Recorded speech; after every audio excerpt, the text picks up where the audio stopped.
All right, ladies and gentlemen, here's the first story from the Washington Times. FBI whistleblower. Counter-terrorism cases against alleged right-wing extremists, mostly entrapment. Shock. We all knew that. It doesn't matter that he's saying it because people on the left don't want to hear it, won't believe it, and they'll tell you the news report is fake news anyway. So we've learned nothing, and there's no new developments. Thanks for hanging out, and we'll see you all next time. Crazy, right? That's good, yeah. But I mean, look. With all due respect to this FBI agent, the reality is we do need this. And we need more of it. And so I really do want to commend this agent for coming out because we rag on the FBI a lot because of what the Washington field office has been doing, especially with Trump. But Donald Trump, I think, in his Hannity interview said that a lot of the FBI agents voted for him. I think that's true. I think that there's a lot of FBI agents who are good people but are too scared to speak up. So I can only say, first and foremost, James O'Keefe's got your back. I mean, you look at what Veritas does for their whistleblowers. They make sure that they're not going to be left high and dry. So I would only recommend anybody, not just the FBI, but anybody, that if you're witnessing illegal or unethical, actions at your company or whatever, within the confines of the law, blow the whistle. I mean, I'm not a fan of just like leakers for the sake of leaking. There's been a lot of people who have done that in the past and like, no. If you're there and dude is like, violate the Constitution, and you're like, no, and they're like, we will punish you, you'd be like, hey, someone help. Like, that's good. But this guy went through the official channels and he was left high and dry because he was fired. He was kicked out of the FBI. Officially suspended. Officially suspended. But of course, he was also suspended because he said he wouldn't go on a raid that was specifically targeting January 6th individuals. And his allegations... Sorry, I don't mean to interrupt, but it was because they wanted a SWAT raid on a misdemeanor charge. Exactly. And he was like, whoa, Unreal. no, Jeez. dude. Unreal. Yeah. And what he's saying is absolutely mind-boggling. He's talking, I mean, not mind-boggling to us. Everyone knows this, but this is official confirmation of them cooking the books, exaggerating the threat of domestic terrorism, using overzealous January 6th investigations to harass conservatives and also innocent Americans. So this is a major big bombshell. He talks about how he himself was taken off human trafficking and child abuse cases to the point where he says there was real life effects where children were hurt because the FBI changed focuses from investigating human traffickers and child abusers to going after innocent people, according to him, that were just even around Washington, D.C. on January 6th. But we do have a correction and an apology. This is not the same FBI agent. There's two big stories right now. They say this accusation came from Kyle Serafin, an FBI agent of 6 years who was recently suspended by the Bureau. He was suspended, but there was another guy. You see that story? What's his name? Was it Stephen Friend? Friend, yes. 37-year-old SWAT team member that refused to go on the SWAT raids. That was that guy. That's who I'm talking about right now. Right. Yep. So this Kyle Serafin is a different FBI agent who was recently suspended.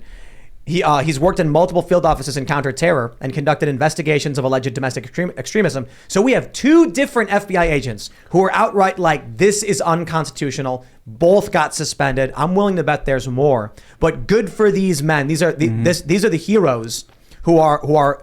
Look, I think a lot of people get into law enforcement for the right reasons, but the systems themselves are fairly broken. Yeah. Yes. So if you're like, I'm going to come out, expose this, and that means I'm out, then good. That's what needs to happen. Just really quickly before I give it to you guys, the New York Post is reporting that there's over 20 FBI whistleblowers, and they're talking about, especially with this Friend guy, he's talking about specifically the FBI post de facto designating a grassy area outside of the Capitol as a restricted zone when it wasn't a restricted zone in order, of course, to prosecute innocent civilians that were there on January 6th. And this is huge, massive allegations that I think are worth listening to. And the fact that this Friend guy was fired is absolutely a huge misjustice.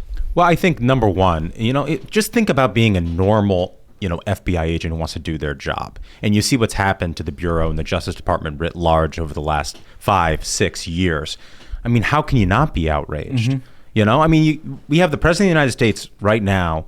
Remember that speech with the red lighting and everything, and he's calling half the country domestic terrorists, and these MAGA Republicans are trying to destroy America. And then 2 weeks later, a guy runs over a kid in an SUV for being a Republican extremist. Right. And that's, I mean, the timing is not random. Because we have an election coming up here, in 40 odd days. And you've got the President of the United States saying that. You've got the FBI raiding the former president's house. Now you've got the AG in New York, suing the president and his kids. All of this is political theater, right? To try to mobilize their base ahead of an election. And I mean, not just that, go all the way back to James Comey. right? You want to talk about entrapment? I mean, that guy went to President-elect Donald Trump and said, congratulations, Mr. President-elect. Hey, did you urinate on some Russian hookers? Because there's this dossier, and look, I mean, this is salacious stuff, but I just want to share this with you for your own good, And then what did he do? He walked downstairs and he got into his limo and he typed up all the notes, right? Because he was trying to entrap the president. He wanted to see how the president would react to it.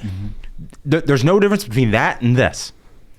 And I mean, you look at the priorities of the FBI at this point, where they're spending more time going to school board meetings, trying to call parents as domestic. Like, anyone basically who opposes this regime is a domestic terrorist. Joe Biden, in that speech, basically said, if you oppose me, you're a radical domestic terrorist. So, exactly like Tim was saying, is you end up with these cases where you have a liberal who just runs over a kid for being a Republican, but that's intentional. The first step for them in this process is to dehumanize that out group. Right? Well, that's the path towards genocide. That list we saw go viral, right?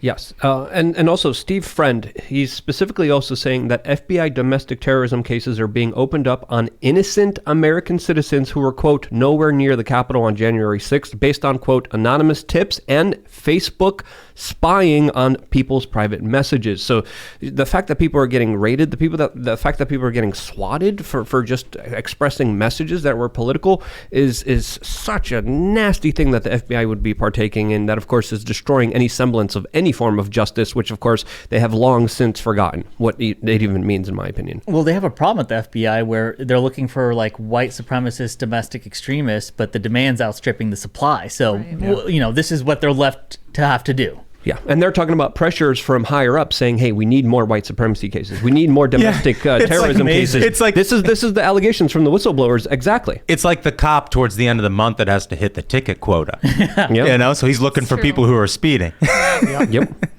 Well, they're doing it for an election quota. Mm-hmm. They need that narrative in the press because it's the only thing that motivates Democrats at this point. Mm-hmm. Democrats, we've seen in the polls, are mostly now becoming white suburban and making more than six figures. Yeah. So what motivates them?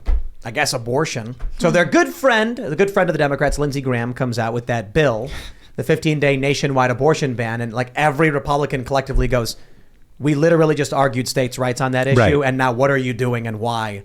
And it's just, he's holding up a sign saying vote Democrat, basically. Well, that's what you can expect from them. If you ask, any voter, you look at any poll in any of these key battleground states here ahead of the midterm election, the top issues are the economy, inflation, crime, and the border, right? It's not abortion. Mm-hmm. So what Lindsey Graham did there is he just highlighted the one issue that mobilizes their base and distracts Republican candidates from talking about the things that are actually going to win them elections. Yes. And if you look at what the Democrats are running on with this upcoming election, it is abortion. And very interestingly, according to a lot of different sources, they spent tens of millions of dollars propping up right-wingers, specifically Donald Trump right-wingers, in also local elections as well. Yep. Yeah, I mean, they spent millions of dollars in the Colorado Senate race trying to elect O'Day's opponent, the guy who ended up winning the primary. I mean, the Schumer's PAC spent millions and millions of dollars to elect these folks, and then they cry every day on television about how democracy is on the verge of ending in this country. But they're try to elect the most right wing candidates in these Republican primaries. And how do you square those two things? Of course, it's all theater at the end of the day. Yep. They're giving them millions of dollars. Yeah. And then they're saying, these guys are so horrible. They're so bad. Here, take my money. Go ahead. Yeah. We want to run against you. It's absurd. But how do you, and there are people that believe it? I mean, come on. That's, I don't know what you do at that point, because if it really does come down to an election of people who are not even paying attention to the most basic of news, Democrats and their PACs are funding the MAGA Republicans that Democrats and Joe Biden are claiming are the apocalypse. But there are people who are just so ignorant and don't pay attention that they're sitting out there being like, oh man, these MAGA Republicans are bad. Why are they getting so much attention? Oh, we better vote against them. It's like, bro, they're being, you're voting for the people who are propping them up in the first place. I think the vast majority of voters don't agree with the Democrats' framing of any of this. And if you actually look at who voters trust on various issues, like restoring faith in democracy, isn't actually an issue that Democrats lead on, funny enough. Despite all of them talking about restoring democracy and stopping Donald Trump from, subverting the election and yada, yada, yada, all this stuff, Republicans actually lead on issues surrounding the election and securing the election and all of those sorts of things. So I think it's going to fall on deaf ears. And I think the reason why they're pushing that message so hard is they don't have anything else to run on. What are they going to say? We passed the Inflation Reduction Act that didn't reduce inflation? They don't. I mean, that's the thing is their entire premise in this election cycle, there's about 6 weeks left. All they have left to do is to try and distract voters because every day, every American can feel this economy is getting worse. Crime is going up. The border is very clearly not secure. So when the Democrats control the House, the Senate, the White House, and this is the result, it's not like they've got a record that they can run on. They have to completely distract everybody. Yeah. Well, this is what I keep saying. Not everyone is going to get an abortion. You know what everyone does do? Buy gas. Yeah. And Yeah. if that's not enough to get them, there's other huge factors like the cost of food. People can't afford to eat. They're literally taking out loans and maxing out credit cards. It's unsustainable. I don't understand how we're even how there's even a competition in the polls at this point. With the economy on the verge of imploding, Shouldn't you'd be think close. that people would just be like, okay, we're done with this. But I guess the issue is Republicans suck. So, what are you going to get? I mean, a lot of people are saying third party, younger people too. I think a part of the problem is, okay, well, what's this group of Democrats got going for them is basically every major news organization on in the country will push whatever line that they need. They can pretty much, the tech companies will kick off anyone who, left-wing groups want gone. Like the number of people who've been censored from social media, whether it's shadow banned, permanently banned, if they can ban the former president of the United States, they can ban anyone they want. And you're seeing that happen right now in the election cycle. I think what you're getting at there is sort of like a non-response bias from a lot of people who've just been worn out, I think, from COVID and lockdowns and all of those things, that they don't participate as much in the censorship too, Smug, like you mentioned. But I think also, and we've talked about this a little bit on Ruthless, when you're talking to your average voter, in the summer or, before Labor Day, they're busy. They're traveling, they're going on vacation, they're with their kids. Now their kids are back in school now that we're post-Labor Day. And you're starting to see all of these polls move towards Republicans. And the reason why is everyone's waking up and looking around for someone to blame. Because they blame Joe Biden. They already blame him. You look at the right track, wrong track in the polling in this country, or you look at his approval, and man, he's like 38% approval, right? But they don't necessarily associate that with their Democratic senator or whatever. But now, little by little, those voters are looking around. They're saying, well, how can I express that frustration with Joe Biden? Oh, you know what? I'm going to vote against Catherine Cortez Masto. I'm going to vote against Maggie Hassan. It's just, go ahead. Well, I'm hearing people saying that the stream is shadow banned and notifications aren't going out and stuff like that. And it's been a recurring theme. Yeah. And so I was just checking my phone and I got an auto post outside of the video stream, some kind of unique YouTube auto post that says, can you spot the manipulation? And some weird little cartoon. And it's a video, but it's like YouTube created a special post only for them, it looks like. And then it's just like some guy watching a video. And then when you click it, it's like how to fight misinformation. So we know. Interesting. We know what's going on. Thanks for checking out this segment from the Timcast IRL podcast. But if you want to check out the full show live, tune in Monday through Friday at 8 p.m. And if you want more special access content, head over to timcast.com and become a member.